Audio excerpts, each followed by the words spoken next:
Yo, what up? It's DJ Lord Jazz. It's your boy Do It All. Mr. Funky, And a.k.a. we are Lords of the Underground. Yeah, baby. Right And you're now. watching Hold Up Now TV. Hold Yeah. up. Wait. Oh.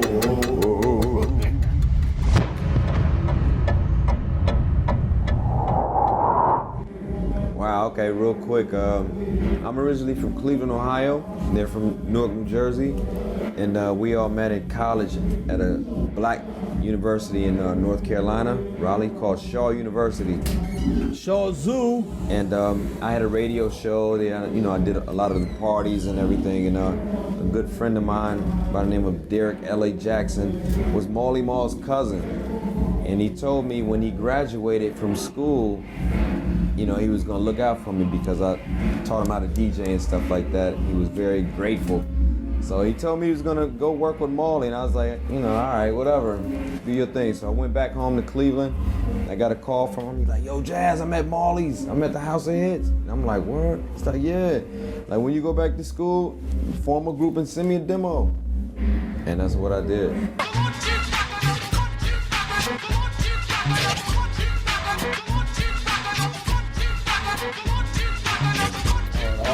I think, for all three of us, that's probably three different answers of what inspired each one of us to get into hip hop.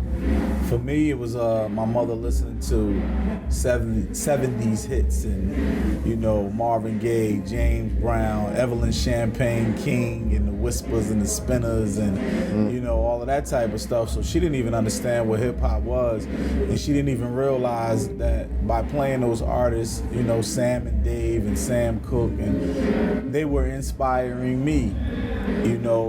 I think that's why sampling was so big back in the day, because producers used records that their parents or their guardians or the records that were played in the house to make and create a new sound. So when I heard the new sound chopped up, I felt like, yeah, this is me, you know what I mean? Hip hop. I mean, for me, it was. I had that background as well. My mother was a huge Stevie Wonder fan, exposed me to a lot of Marvin Gaye, a lot of Gladys Knight and the Pips and stuff like that. But then one day I happened to be listening to the radio and it's like, yeah, the new song. And then it was like 2 years ago, a friend of mine asked me to say some MC rhyme, so I said this rhyme I'm about to say. The rhyme was deaf, and then it went this way. I mean, it's like the minute I heard that, I kind of knew where I was gonna go with the rest of my life, pretty much. Like that was the catalyst, because I had been exposed to hip hop, but I was like, doing graffiti, I was breakdancing, I was beatboxing, but I never wanted to be a rapper or an MC until I heard Run-D.M.C, Sucking MCs. Yeah. Real quick, I was just talking to my mother on the phone. It's actually my birthday today, so. Happy birthday to my brother, Lord Jazz. Yeah.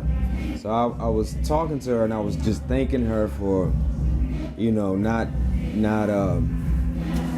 or just letting me be me and playing my music, playing her music. And, when I came home from school and making noise, and she never complained. I mean, maybe a little bit, but she never, really complained. And she let me just be me. And I'm just an extent of her. I like these guys. My mother and my father, had a massive record collection. And I just loved all the varieties of music that they had, the jazz, the funk, the soul, the gospel, and I was just, I was infatuated just with this sound, So every day I used to come home from school, I used to just straight to the records, put them on, put the big ass headphones on, and just vibe. Spaceship headphones. Just like, wow, just listen to all the elements in the music. Like from a Gene Page, Barry White, it's very, the instruments, in their music, man, was really innovating for me. Wow.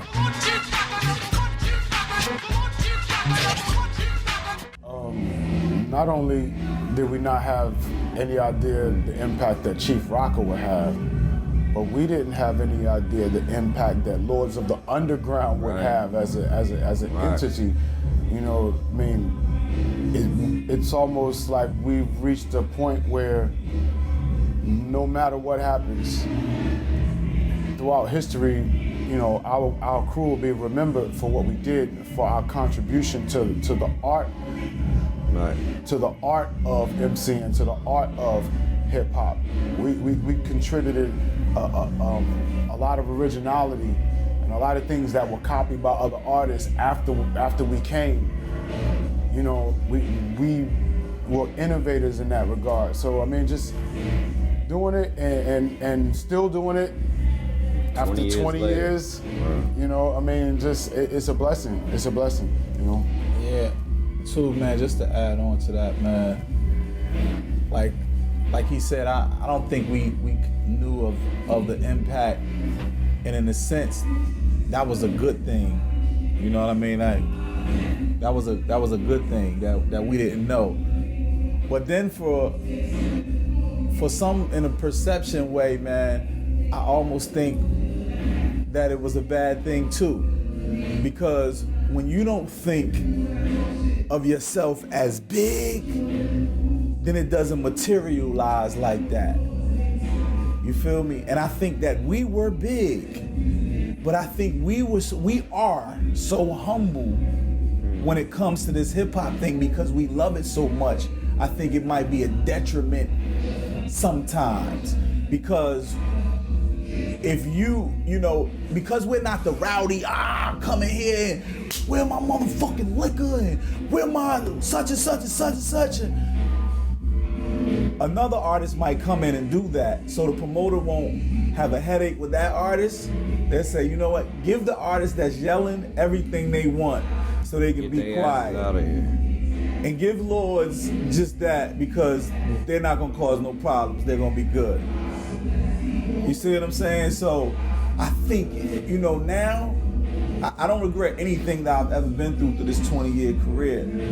You know what I mean? But I think now, of course, if you know what you know now with anything, but that I would try to find a way to balance better the two. You know what I mean? So yeah, I mean, the impact, no, we did not know. And I think we should have knew. Well, just Put it in our mindset, in other words. Just to add on that real quick, man, when we first started, we were just doing joints, just having fun, you know. Nobody's, I mean, we didn't think that we would blow like, you know, how we did, but we didn't think that we would fail either, you know. So, I mean, we just did whatever came from the heart. If it worked, it worked. We liked it. You know, it just so happened that the world loved it, you know, and that was a blessing. Definitely.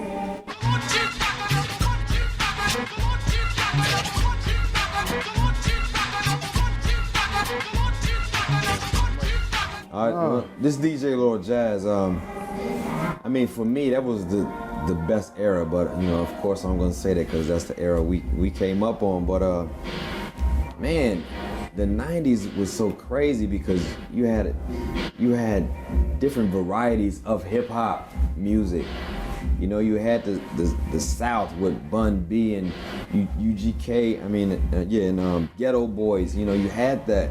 You had NWA out on the West Coast. Ice Cube, Ice T. You know, all of them. Far Side. You know, East Coast. Of course, you know all of East Coast. And it was a variety. You can tell when somebody was from a certain area in America, a certain region, because of how they talked, how they dressed. Everybody was different. Even their style of hip hop was slightly different. Right. So, if there's one thing that I do miss about today's hip hop and back then is just the variety that we had back then. The Public Enemies. We can switch from positivity to negativity real quick, but we had that to choose from. You know, for me now it's just one style, one way of talking, one way of there was rapping and one way of beats. let me say this. That's winning. There was a time when hip hop was more representative of the human condition. All humans. You know, you had your thug rap, you had your college rap, you had the serious conscious rap, you had the comedians, you had you had your thugs, you had your killers, it's like you had all facets of basically of life. And now, whereas back then people fought to be original, now everyone's fighting to sound the same. Fight to be the same, yeah. You know, so that kind of creates it creates an opportunity for someone to innovate, you know? It creates an opportunity now. I mean, in order for anything to grow, it has to change. So, you know, hip hop as an art form, it's gonna have its down points. It's gonna have its points where it's not that creative or it's not bringing forth anything new. And then it's gonna sprout back up and it's gonna innovate and it's gonna change. I mean, It has to. yeah, it has to.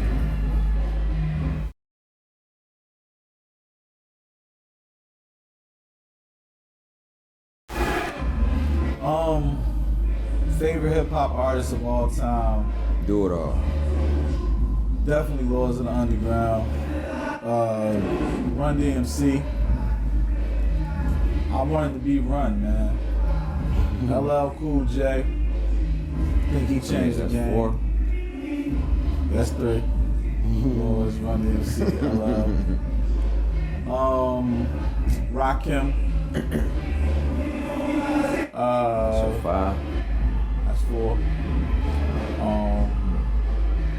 And 5, it's a tie between Redman and Tretch. Well, this DJ Lord Jazz, I would have to say Run-D.M.C. Definitely. Houdini is gonna basically the fresh fest. I mean, like, man, Entire Fresh Fest. like groups, because I'm a DJ, so of course I'm always watching the DJ. So these were groups, 2 MCs and 1 DJ. Yeah, man. So these are the groups that I like, man. Run-D.M.C, Houdini, and who else there? Man, there's so many. Jeez, man. Big Daddy Kane, some of my favorites. EPMD, my favorite. Tribe Called Quest. Yes. I think that was it. Never. We never split up. I don't know what. I guess people thought that because they didn't see us putting anything out, I guess. But we've never split up. We've always stayed a crew. We've always stayed on the road. But I do live in Paris, France now. Yeah, I live in Paris. And but like you can see here, we still doing shows. We never split up, so. We're on our road to our 3,000th show too, man. I think tonight is probably 290. 91? 90. Or 90? 90. 2,990 show tonight. 2,900 and 990? Yeah, all of that. 900 and 900 and 900 and 900. It seems like that, though. It's a long on the time. road It's a to long 3. time. You know, 21, 22 years is a long time to be doing anything. You know, so I mean, But we blessed. really, you know, when they say the Lords of the Underground 20th anniversary, they're talking about 20th anniversary of Here Come the Lords, Right. really. Hey yo, too, man. Look, everybody out there, look, camera 1, camera 2. I know y'all probably looking at this right now saying, why they all humble, talking all, I don't hear no. Look, let me explain something to y'all. Our flight here today, right? Got hit by lightning. Yeah. You see me? Wasn't nobody laughing on that plane. It wasn't funny at all. It's not like this some real shit. Like when you, that's crazy to me. Because we're blessed to be here doing this interview right now. Our plane got hit by lightning 10 minutes before landing. And it was going it could down. be a different situation right now. Y'all could be doing an interview talking about they plane crashed and we were supposed to do an interview with them. Yep. So we don't take none of this hip hop shit for granted. We don't take day by day for granted. You know what I mean? We hood dudes who come from nothing, Yeah, man. and we go around the world doing what we love, man. That's a blessing, because God forbid it could be different tomorrow. Exactly. That's right. No doubt. That's right. So I just wanted to say that because I know, you know, sometimes when I'm watching stuff with different group of people, you know, I'm around Redman, Tretch, and different group of people all the time, and they have different group of people around them, and I know it's different energies a lot of time. You know, and I just know that somebody's sitting there watching this like, they all humble and man, it's hard. But that's the hardest shit ever. I don't think so. We We willing to risk that to bring you some hip hop. How about that? Word. That's hard for your ass. All right. I think we just real dudes, man. We don't have to put on an act. Exactly. We just real. If you like us, you like us. If you don't, you don't. Well, one thing one thing I guarantee you, January 28th, the world gets to once again. Oh Nelly. Oh Nelly. They get to nod their head again, you know, like Lords of the Underground, Low Talk 20, that 20th anniversary EP set, man. We coming out with 3 volumes of EPs. It's gonna be 7 joints on the first 2. Maybe we probably throw a couple bonus joints on the last one. But this is the 20th anniversary EP set. It's a collector set.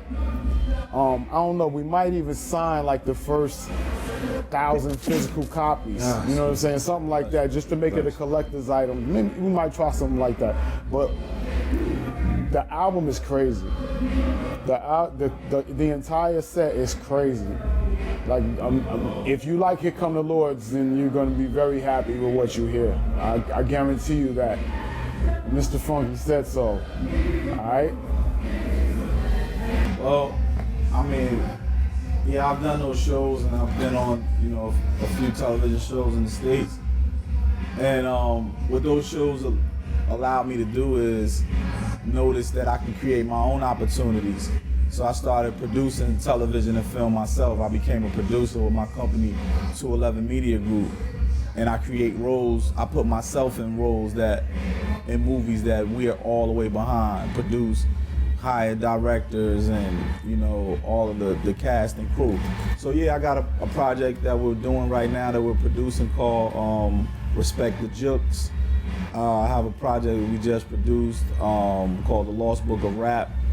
And we have one that's going into production early spring called Fighting to Be Dad. So we're working, man. We're working on the television and film side, and it's going real well. So yeah, you're gonna see a lot more of that.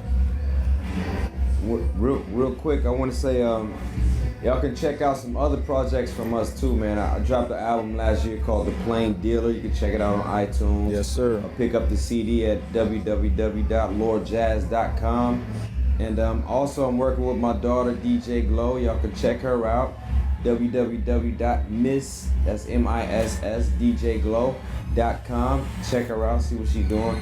We're working on a project of hers. It's called Since Day One, so you want to look out for that. And hit us up on Facebook, Lords of the Underground. Yeah. Got the Lords of the Underground fan page and the Lords of the Underground Twitter. It's LOTUG1, the number 1. Yep. You hit me up, Mr. Funky, at Mr. Funky 1, the number 1. And You hit me up at do it all, just like it sound, do it all, and the last do is DU, so it's do it all, do. That's Twitter, that's Instagram. Matter of fact, get them numbers up, baby. You can hit me at DJ Lord Jazz, LOTUG. It's Lords of the Underground. Not Yeah. LOTU. I'm tired of seeing the LOTU. It's LOTUG. Yeah. Word. Hey, but don't forget, man, 20th anniversary, Yeah. Low Right. Tug 20. right. 3 box set. We got Redman on the box set. Well, we got well. Tretch from Naughty by Nature on Well. the box set. We got Busta Rhymes. Busta Rhymes on the box Yeah. set. You know we always give you somebody new. We got Bump Pro, new dude, crazy rock and hip hop type of dude coming. Yeah. We got Saab Beats. yeah, we went and found Easy. Saab. Come on, man. Crazy box set is crazy, produced by Mr. One and only Marley Marl. Yep. What's up, Fonda Ray? If y'all remember Fonda Ray, she's on the Bend joint it too. over like a fat Fonda man. Ray. Oh, yeah, she on You the got album too. That's dope. Classic R&B singer. That's dope. Get your history up. Yeah. Low Tug 20, baby. I want to say what's up to my man Splish too, man. One of the #1 fans. Hey, of Splish, all come the here, Splish. underground. Come here, Splish. Sit right here for a minute. Yeah, come on, sit down, young man. Let me show you something, #1 man. fan, baby. Let me show you something, man. Y'all know what it is. Tell them where you from, Splish. Carlisle, Cumbria, England. Yeah, you see what it is? Yeah. In Bristol, Water Underground. That's right, man. England, what up? Alright. Sadu right here. All right, that's dope. LGs. All day. Just the rain. And cut. Nah, not to the hotel. All right, and back to the hotel. You sitting on the mic. You gonna say, damn, I wasn't recording. Guys.